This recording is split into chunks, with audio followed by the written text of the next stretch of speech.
हरे कृष्णा दंडित प्रणाम। भगवद गीता के अध्याय 4 के श्लोक क्रमांक 12 के बारे में हम विचार करेंगे। ओम अज्ञान तिमिरांधस्य ज्ञानांजन शलाकया चक्षुरुन्मिलितं तस्मै श्री गुरुवे नमः। नमो विष्णुपादाय कृष्ण प्रेष्ठाय भूतले श्रीमते भक्ति वेदांत स्वामी नामिने। नमस्ते सारस्वते देवे गौरवाणी प्रचारणे निर्विशेषा शून्यवादी पाश्चात्य देशतारणे। जय श्री कृष्ण चैतन्य प्रभु नित्यानंद श्री अद्वैत गदाधर श्रीवासादि गौर भक्तवृंद। हरे कृष्ण कृष्ण कृष्ण हरे हरे, हरे राम राम राम हरे।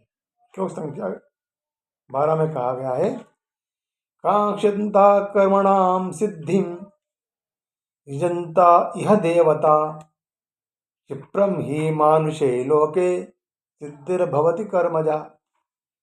यानी इस संसार में मनुष्य सकाम कर्मों में सिद्धि चाहते हैं, फलस्वरूप देवताओं की पूजा करते। निस्संदेह इस संसार में मनुष्य को सकाम कर्म का फल शीघ्र प्राप्त होता है। तात्पर्य में श्रील प्रभुपाद बताते हैं कि इस जगत में देवता के विषय में भ्रांत धारणा है और विद्वत्ता का दंभ करने वाले अल्पज्ञ पुरुष, अल्पज्ञ मनुष्य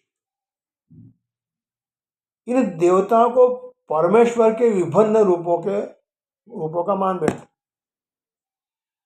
वस्तुतः ये देवता ईश्वर के विभिन्न रूप नहीं होते, किंतु वे ईश्वर के विभिन्न अंश होते हैं। ईश्वर तो एक है, परंतु उनके अंश अनेक है, सैकड़ों हजारों लाख। वेदों का कथन है कि नित्यो नित्यानाम ईश्वर एक है। ईश्वरा परमा कृष्ण सच्चिदानंद विग्रह अनादिरादि गोविंद सर्व कारण कारणम। कृष्ण ही एकमात्र परमेश्वर है और सभी देवताओं को इस भौतिक जगत का प्रबंध करने के लिए शक्तियां प्रदान करते हैं। ये देवता जीवात्मा है, नित्यो नित्यानाम, जिन्हें विभिन्न मात्रा में भौतिक शक्ति प्राप्त होती है। वे कभी परमेश्वर नारायण विष्णु या कृष्ण के तुल्य नहीं हो सकते हैं। जो व्यक्ति ईश्वर तथा देवता को एक स्तर पर मानता है या एक स्तर पर सोचता है, वह नास्तिक या पाषंडी कहलाता है।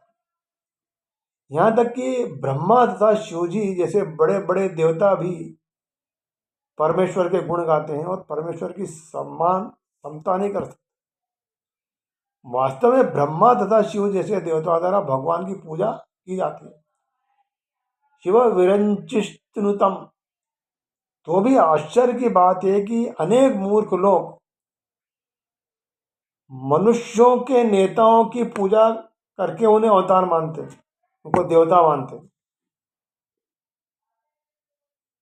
यह देवता पद इस संसार के शक्तिशाली मनुष्य या देवता के लिए आया है, लेकिन नारायण विष्णु या कृष्ण जैसे भगवान इस संसार के नहीं है।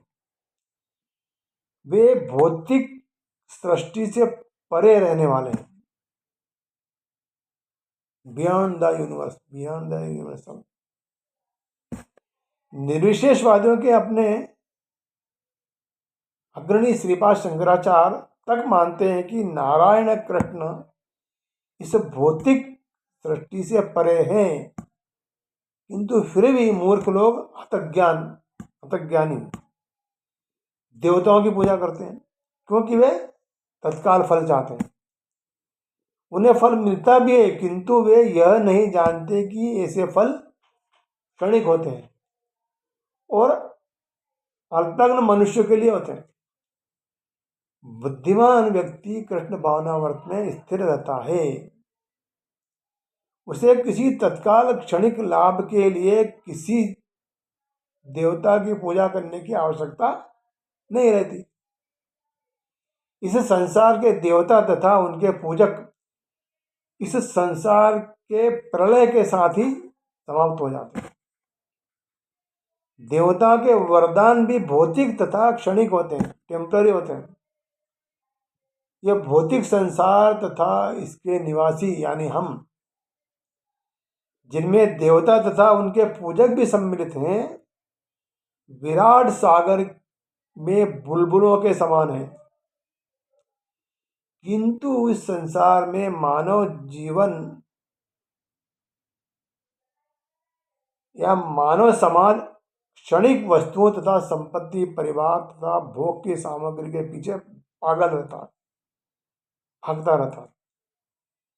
ऐसी क्षणिक वस्तुओं को प्राप्त करने के लिए देवताओं की या किसी मनुष्य समाज के शक्तिशाली व्यक्तियों की पूजा की जाती है।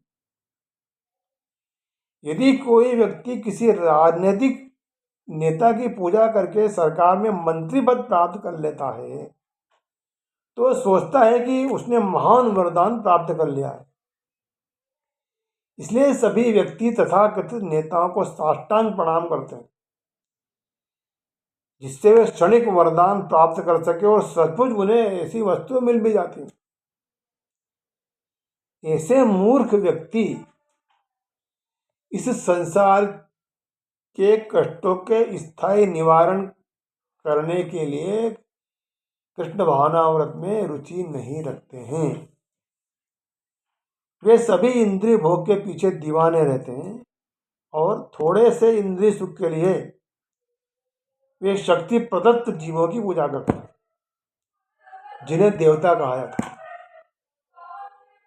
यह श्लोक इंगित करता है कि विरले लोग ही कृष्ण भावनाव्रत में रुचि रख लेते हैं।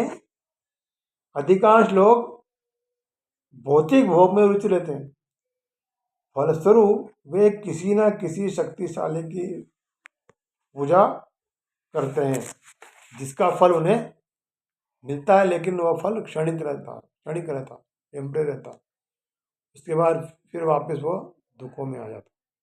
हरे कृष्णा दंड।